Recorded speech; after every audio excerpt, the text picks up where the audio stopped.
Hey guys, welcome to this our setting guide, and here I'll detail how to remove people and pets from iPhone Photos iOS 18. So if you have a category called people and pets on your iPhone Photos app and I want to remove it because you don't have pets or you want your Photos app to be easily navigated, then this video is going to walk you through how you can do this step by step. So if at the end of this you found this often informative, please don't forget to like and subscribe.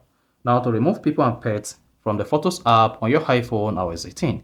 All you just need to is go ahead and open the Photos app.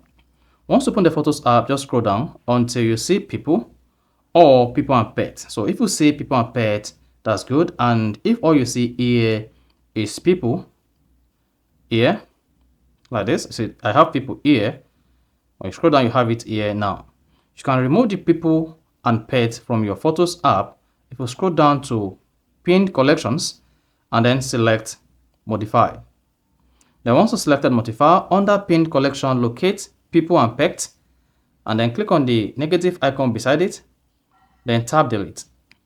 Once you hit the delete button, this is going to remove people and pets from the Photos app on your iPhone iOS 18. So if you still have people and pets, then you may need to close the application and then reopen it again. Once you open it again, the feature called people and pets will be removed. You're only going to have all left with people like this. So that's it. You can also come here, check pinned collections again, click on modify and see if the people and pet is not removed. If it doesn't, just go ahead and remove it. So that is basically how to remove people and pets from Photos app in iPhone iOS 18. So if you found this helpful and informative, please don't forget to like and subscribe.